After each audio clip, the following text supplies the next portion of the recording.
Hello guys, आप सब घर पे स्वस्थ होंगे और स्टडी के लिए भी टाइम निकाल रहे होंगे। इसी कामना के साथ आज की क्लास स्टार्ट करते हैं। देखो, मैंने लास्ट क्लासेस में क्या बताया था। मैंने बताया था आपको कि उपयोगिता क्या होती है और उपयोगिता की अप्रोच कौन कौन सी होती है। दो अप्रोच बताई थी मैंने, एक तो कार्डिनल और एक ऑर्डिनल। कार्डिनल में बोला गया था कि उपयोगिता की आप गणना कर सकते हैं, जैसे किसी चीज़ को आप लीटर, केजी, मीटर इस टाइप से मापते हैं, इसी टाइप से आप उपयोगिता को भी माप सकते हैं। किस में? यूटिल्स में। जबकि ऑर्डिनल में क्या बोला गया था कि उपयोगिता ऐसी चीज़ है जिसको आप माप नहीं सकते, केवल उसको ये बता सकते हो कि ये ज़्यादा है या कम है। मतलब उपयोगिता आप देख ही नहीं सकते, ना कोई उसका आकार होता है, कोई साइज नहीं होता, ना कोई वजन होता है। तो आप केवल इतना ही बता सकते हो कि आपको किसी चीज़ के उपभोग करने से कम उपयोगिता मिली या ज़्यादा उपयोगिता। उसके बाद में अपने ने कार्डिनल अप्रोच के बेस पे law of diminishing marginal utility देखा था। वो लॉ क्या कहता था कि जब कोई उपभोक्ता किसी वस्तु की अतिरिक्त इकाइयों का उपभोग करता है तो प्रत्येक अतिरिक्त इकाई से मिलने वाली संतुष्टि यानी सीमांत उपयोगिता कम होती जाती है। हर बार जैसे जैसे इकाइयाँ बढ़ाता जाएगा उपभोक्ता, वैसे वैसे प्रत्येक इकाई से उसे कम संतुष्टि मिलेगी, ये बात बोली थी। अब ये लो कब लागू होता है, किन परिस्थितियों में लागू होता है, वो देखते हैं आज अपने। इसके लिए गोसेन ने कुछ बातें अपनी तरफ से मान ली थी, और जो बातें किसी नियम को देने के लिए मान ली जाती है उन बातों को अपने बोलते हैं मान्यताएं। तो आज अपने यही देखेंगे कि उस नियम की मान्यताएं क्या क्या हैं, यानी कि गोसेन कौन कौन सी बातें अपनी तरफ से मानकर चल रहा था, वो बातें देखते हैं। तो गोसेन ने देखो क्या माना था कि उपभोक्ता एक विवेकशील प्राणी है। उपभोक्ता एक विवेकशील प्राणी है। विवेकशील का मतलब क्या होता है? विवेकशील का मतलब होता है जब भी उपभोक्ता किसी वस्तु का उपभोग करेगा तो उसे ये पता होगा कि उस वस्तु के उपभोग करने से उसे कितनी संतुष्टि मिलेगी, और उसे ये भी पता है कि उसकी आवश्यकता कितनी है, उसे वो वस्तु खरीदनी है या नहीं खरीदनी, इसका उसे अच्छे से पता है। ये बात गोसेन मानकर चलता था। रियल में ये बात हो ये जरूरी नहीं है, बहुत सारे अपवाद भी मिलेंगे आपको इस चीज़ के, लेकिन अपनी तरफ से ये बात माननी थी। क्यों माननी थी? ताकि उसका जो ये नियम है वो लागू हो सके। दूसरी बात उसने क्या मानी थी? उपभोग सतत रहे। सतत का मतलब लगातार, निरंतर उपभोग। आप देखेंगे कि गोसेन ने जो नियम दिया था उसमें बोला था कि प्रत्येक अतिरिक्त इकाई से मिलने वाली उपयोगिता अर्थात सीमांत उपयोगिता कम होती जाती है। लेकिन वो कम कब होगी, अर्थात ये नियम लागू कब होगा? जब कोई उपभोक्ता निरंतर किसी वस्तु की विभिन्न इकाइयों का उपभोग करेगा, तभी ये नियम लागू होगा। अगर निरंतर उपभोग नहीं है तो ये नियम लागू हो ही नहीं सकता। जैसे कि कोई उपभोक्ता किसी वस्तु का उपभोग आज कर रहा है, उसके 15 दिन बाद कर रहा है, उसके 20 दिन बाद कर रहा है, तब ये नियम लागू नहीं हो सकता। ये नियम तभी लागू होगा जब लगातार उपभोग हो। जैसे आप चॉकलेट खा रहे हो तो पहली चॉकलेट खाई, दूसरी खाई, तीसरी खाई, लेकिन एक ही टाइम में लगातार उपभोग कर रहे हो, तभी ये नियम लागू होगा, वरना ये नियम लागू नहीं होगा। नियम लागू होने का मतलब प्रत्येक अतिरिक्त इकाई से आपको कम संतुष्टि मिल रही है, इसका मतलब नियम लागू हो रहा है। अगर ऐसा नहीं हो रहा, इसका मतलब नियम वहाँ पर लागू नहीं हो रहा। तीसरी बात उसने क्या बोली थी कि ये नियम लागू कब होगा? जब वस्तु की सभी इकाइयाँ समरूप हो। समरूप का क्या मतलब होता है कि आपने पहली इकाई जो खरीदी है वैसी दूसरी इकाई हो, वैसी इकाई तीसरी हो, वैसी इकाई चौथी हो, तभी ये नियम लागू होगा, वरना ये लागू नहीं हो सकता। जैसे आप देखो कि अभी मैंने थोड़ी देर पहले एक चॉकलेट का एग्जाम्पल लिया था। आपने पहली चॉकलेट खा ली 5 स्टार, अगर दूसरी 5 स्टार खाओगे तो उससे उतनी संतुष्टि नहीं मिलेगी जितनी कि पहली वाली चॉकलेट से मिली थी। लेकिन पहली के बाद में मान लो आपने क्या किया, आपने गैलेक्सी चॉकलेट खा ली। अब जाहिर सी बात है कि गैलेक्सी और 5 स्टार में बहुत ज़्यादा अंतर है, तो आपको गैलेक्सी से ज़्यादा संतुष्टि मिलेगी, दूसरी इकाई से ज़्यादा संतुष्टि मिल रही है। इसका मतलब ये नियम वहाँ पर लागू नहीं हो सकता। इसी के लिए गोसेन ने बोला था कि जो जिन इकाइयों का आप उपभोग कर रहे हो वो इकाइयाँ समरूप होनी चाहिए, एक जैसी होनी चाहिए, तभी ये गोसेन का प्रथम नियम है लागू हो पाएगा, वरना लागू नहीं हो सकता। अगली बात देखते हैं। गोसेन ने एक बात बोली थी कि हर एक चीज़ को एक निश्चित मात्रा में लेना चाहिए, उसका एक स्टैंडर्ड साइज फिक्स होना चाहिए।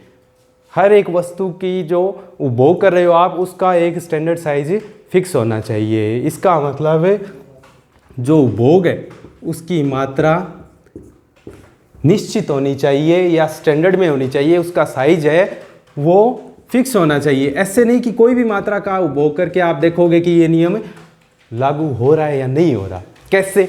जैसे कि मान लो आपने एक गिलास पानी पिया, आप ज़्यादातर पानी पीने के लिए काम में लेते हैं तो अपने ग्लास में मेजर करते हैं उसको। अब आप तो बोल दोगे कि हमें तो ये देखना है कि ए ड्रॉप ऑफ वाटर ले ली, जैसे कि एक बूंद पानी पिया, दूसरी बूंद से उतनी संतुष्टि मिली या नहीं मिली, इससे कुछ भी पता नहीं चल पाएगा। इतना छोटा मेजरमेंट का माप है, वो काम ही नहीं आ सकता। इसका मतलब मेजरमेंट सामान्यतः जिसमें की जाती है उसी में करोगे तभी ये नियम लागू हो पाएगा, वरना ये नियम लागू नहीं हो पाएगा।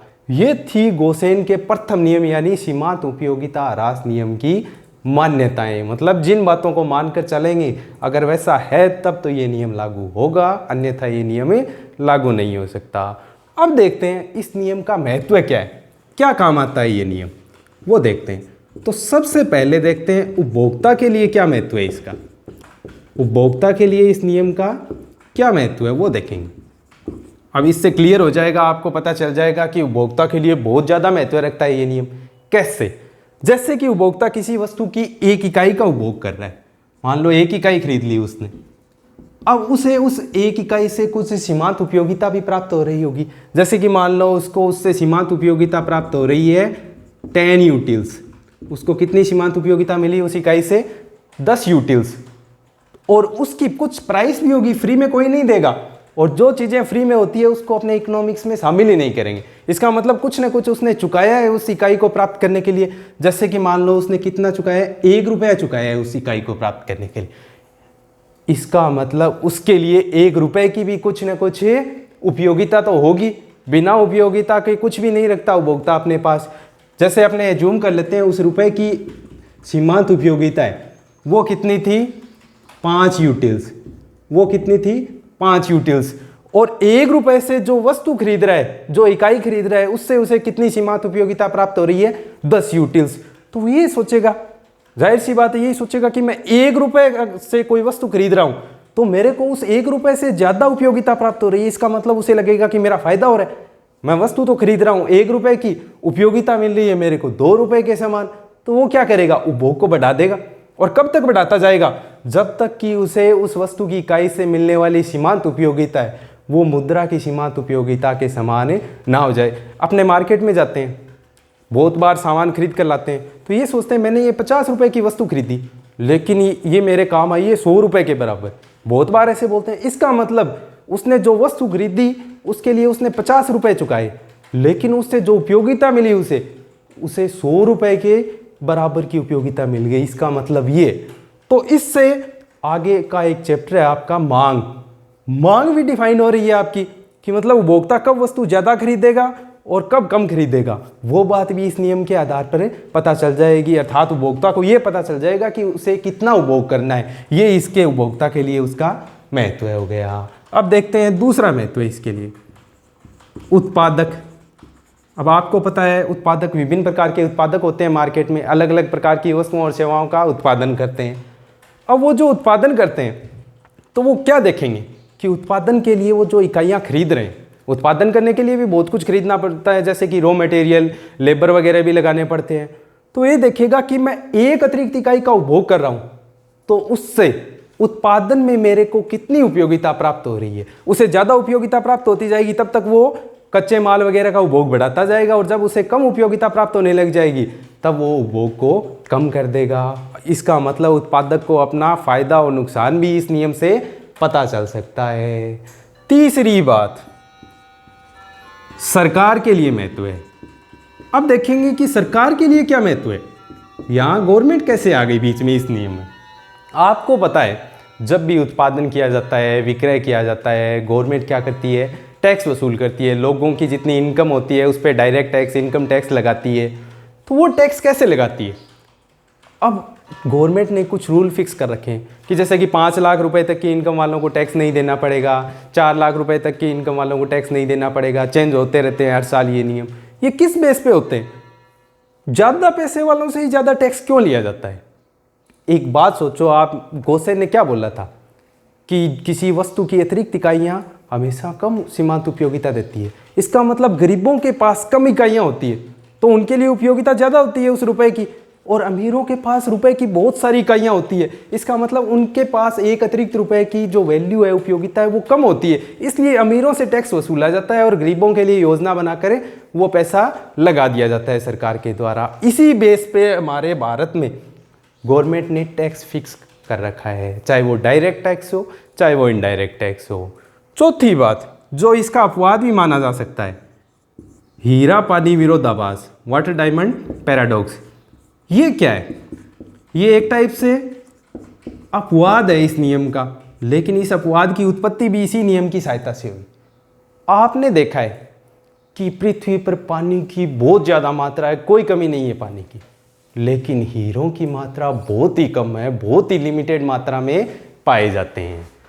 अब आप देखोगे कि पानी की मात्रा बड़ी आसानी से उपलब्ध हो जाती है, दुर्लभ नहीं है पानी, इसलिए पानी की प्रत्येक अतिरिक्त इकाई से मिलने वाली जो सीमांत उपयोगिता है वो हर बार कम होती जाएगी। इसका मतलब पानी पर यह नियम लागू होगा, लेकिन हीरे की मात्रा बहुत ही कम है, तभी तो उसकी प्राइस इतनी ज़्यादा है। मात्रा कम होने की वजह से, मतलब दुर्लभ वस्तु है हीरा, तो इस वजह से उस पर यह नियम लागू नहीं होता। अब अपने देखते हैं कि नियम लागू क्यों नहीं होता इस पर। जैसे कि कोई व्यक्ति एक हीरा खरीदता है, काफ़ी बड़ी कीमत चुकाएगा हीरे की, क्योंकि मात्रा कम है, चुकानी पड़ेगी, कोई इलाज नहीं है उसके पास, खरीदना है तो ज़्यादा पैसा देना पड़ेगा। तो वो जब एक हीरा खरीद कर लाएगा तब उसके मन में और हीरे पाने की इच्छा है वो बढ़ती जाएगी। जबकि आप एक गिलास पानी पीकर देखोगे तब पानी पीने की इच्छा आपकी कम होती जाएगी, लेकिन हीरे के लिए खरीदने की इच्छा है वो और ज़्यादा बढ़ जाएगी, पहले से भी ज़्यादा। इसका मतलब वो दूसरे हीरे की मात्रा प्राप्त करने के लिए पहले से ज़्यादा कीमत चुकाने के लिए तैयार होगा। जबकि पानी के संबंध में ऐसा कुछ नहीं होगा। क्यों? उसकी आवश्यकता संतुष्ट हो गई, थोड़ी देर बाद आवश्यकता उत्पन्न होगी, तब जाके वो उसके लिए कोई कीमत चुका सकता है, पहले नहीं चुकाएगा। इसका मतलब हीरे पर यह नियम लागू नहीं होगा, जबकि पानी पर यह नियम लागू होगा। लेकिन जब बात करें इनकी कुल उपयोगिता की, किसकी कुल उपयोगिता? एक तो हीरे की कुल उपयोगिता, एक पानी की कुल उपयोगिता। अब आप देखोगे हीरे की मात्रा बहुत ही कम है, जबकि पानी की मात्रा बहुत ज़्यादा है। अगर थोड़ी थोड़ी सीमांत उपयोगिता भी मिलती जाए पानी की इकाई से, तब भी उसकी कुल उपयोगिता हीरे की कुल उपयोगिता से ज़्यादा पहुंच जाएगी। इसका मतलब दो बातें हैं इसमें। एक तो हीरे पर ये जो गोसेन का प्रथम नियम है लागू नहीं होता, जबकि पानी पर लागू होता है। हीरे की कुल उपयोगिता पानी की कुल उपयोगिता से कम होती है। क्यों? पानी की बहुत बड़ी मात्रा है, इतनी बड़ी मात्रा की अगर थोड़ी थोड़ी उपयोगिता भी आप निकालोगे तो कुल उपयोगिता ज़्यादा होनी है हीरे की तुलना में। तो ये क्या है? ये इसका अपवाद भी है और इस नियम का महत्व भी है। अब देखते हैं इस नियम की सीमाएं क्या है। इस नियम की सीमाएं देखते हैं, क्या क्या सीमाएं, उसके बाद में अपना ये नियम पूरा हो जाएगा। सीमाओं में सबसे पहले देखते हैं ये जो मान्यताएं थी, आप इन सब को सीमाएं बता सकते हो। कैसे बता सकते हो? सबसे पहली मान्यता थी इसकी कि उपभोक्ता एक विवेकशील पर्सन है। जबकि पहली मान्यता थी उपभोक्ता एक विवेकशील पर्सन है। मैं बोल रहा हूँ रियल में ऐसा होता ही नहीं। क्या आपने देखा है सारे के सारे उपभोक्ताओं को ये पता होता है कि बाजार में किस कीमत पर वस्तु मिल रही है, कितनी मात्रा खरीदेंगे तब उन्हें संतुष्टि मिलेगी, कितनी मात्रा ज़्यादा खरीदनी है, कितनी कमी करनी है, उन्हें सबको पता होता है। ये बात गोसेन ने मानी थी अपनी तरफ से, बट रियल लाइफ में ऐसा कुछ होता ही नहीं। बहुत सारे उपभोक्ता अज्ञानी होते हैं। कुछ लोग तो ऐसे होते हैं जिनको ये दिखता है कि कीमत ज़्यादा है तो वस्तु अच्छी है, ज़्यादा मात्रा खरीद लेते हैं, कीमत कम है तो कम मात्रा खरीद लेते हैं, वस्तु घटिया है। इस टाइप की सोच वाले भी उपभोक्ता होते हैं। कुछ लोगों को पता ही नहीं होता कि ये जो अपने वस्तु खरीद तो रहे हैं लेकिन अपने काम क्या आएगी, मतलब उपयोगिता के बारे में सोचते ही नहीं है। जबकि उसने बोला था कि सब उपभोक्ताओं को सारी जानकारियाँ होती है, तो इसका मतलब है ये बात सही नहीं है। पहली वाली जो मान्यता थी वो इसकी क्या हो जाएगी? सीमा। अब दूसरी मान्यता देखो क्या थी? सतत उपभोग वाली। मैं बोलता हूँ ये भी नहीं होता। क्या आप जिन भी वस्तुओं का उपभोग करते हो कंटिन्यू उसको चालू ही रखते हो? मतलब जैसे एक इकाई का, दूसरी इकाई का, तीसरी इकाई का, चौथी इकाई का, इस प्रकार से ऐसा कुछ होता ही नहीं। आप खाना खा रहे हो, लगातार खाना ही थोड़ा ना खाते जाओगे। खाना आएगा कहाँ से जब आप कुछ और काम ही नहीं करोगे? जबकि ये तो बोल रहा था कि जहाँ जहाँ उपभोग सतत रहेगा वहीं पर नियम लागू होगा। कुछ वस्तुएं ऐसी है, जैसे आपने एक रेफ्रिजरेटर खरीदा, अब लगातार आप रेफ्रिजरेटर थोड़े ना खरीदोगे। वो तो हो सकता है 10 साल बाद खरीदो, 15 साल बाद खरीदो, बाद में जरूरत पड़ेगी। इसका मतलब उपभोग सतत नहीं हुआ। इसका मतलब बहुत सारी चीज़ों पर ये नियम भी लागू नहीं हो सकता। क्यों? क्योंकि ये जो दूसरी मान्यता गोसेन ने मानी थी ये भी लागू नहीं हो सकती रियल लाइफ में। तीसरी बात देखो, समरूप इकाइयाँ। उसने बोला था कि जितनी भी इकाइयों का उपभोक्ता उपभोग करता है हमेशा समरूप इकाइयाँ खरीदता है उस वस्तु की। जबकि आज के मार्केट में कंपटीशन का टाइम है, सबको पता है एक ही जैसी उपयोगिता वाली बहुत सारी वस्तुएं, जैसे आप फ़ोन खरीदते हो, ओप्पो, वीवो, बहुत सारे रेडमी वगैरह बहुत सारे फ़ोन हैं, लगभग सारे फीचर्स सेम मिल जाते हैं ऐसे फ़ोन से। तो ज़रूरी है कि आप पहला जो फ़ोन खरीदो दूसरा फ़ोन भी वैसा ही खरीदोगे? नहीं खरीदेंगे, ज़्यादातर लोग नहीं खरीदते, दूसरा ही खरीदेंगे। इसका मतलब तीसरी बात है वो भी रियल लाइफ में लागू नहीं हो सकती। इसका मतलब ये भी इसकी एक कमी हो गई कि ये बात भी लागू नहीं हो सकती। तो तीसरी मान्यता है, आप उसको भी इसकी एक लिमिट बनाकर लिख सकते हो। चौथी बात बोली थी कि उपभोग की मात्रा का एक स्टैंडर्ड साइज होना चाहिए, फिक्स साइज। क्या आप हमेशा एक फिक्स साइज में ही उपभोग करते हो? क्या हमेशा आप पानी पियोगे तो एक गिलास लेकर ही पियोगे? ज़रूरी नहीं है ना ये बात। छोटे बच्चों पर ये लागू नहीं हो सकता क्योंकि बहुत ही कम मात्रा का उपभोग किया जाता है उनके द्वारा। इसका मतलब जो छोटे बच्चे उपभोग कर रहे हैं उनके लिए आप ये बात बोल ही नहीं सकते कि उपभोग का एक स्टैंडर्ड साइज फिक्स होगा। इसका मतलब जो चौथी मान्यता थी इसकी, वो इसकी क्या बन गई? चौथी लिमिट बन गई। ये चारों जो मान्यताएं थी इसकी आप चारों को इसकी लिमिट भी बता सकते हो। ये था अपना गोसेन का प्रथम नियम, सीमांत उपयोगिता ह्रास नियम। इसके बाद में गोसेन रुका नहीं, उसने एक और नियम दिया था जिसके बारे में अपने अभी देखेंगे। कौन सा नियम दिया था गोसेन ने? दूसरा नियम दिया था समसीमांत उपयोगिता नियम। क्या नाम था नियम का? समसीमांत उपयोगिता नियम। हाँ, तो जो गोसेन का द्वितीय नियम था समसीमांत उपयोगिता नियम, उसके बारे में अपने देखेंगे नेक्स्ट क्लास में। और आज का जो गोसेन का नियम कंप्लीट हुआ है आज, इससे पहले वाली क्लास में भी इसके बारे में बताया था, जैसे रिलेशन, डिफरेंस वगैरह, जो भी इसकी इंपॉर्टेंस है, लिमिटेशंस वगैरह, जो कुछ भी है आज आप उसको पूरे अच्छे तरीके से तैयार करोगे। और जो भी आपको डाउट्स हो वो आप हमारे कमेंट बॉक्स में लिख के पूछ सकते हैं, तुरंत आपके डाउट्स को क्लियर करवा दिया जाएगा जब भी नेक्स्ट क्लास होगी। और हमारे चैनल को ज़्यादा से ज़्यादा सब्सक्राइब करें, शेयर करें और जो भी समस्या उसके लिए कमेंट करें। Thank you.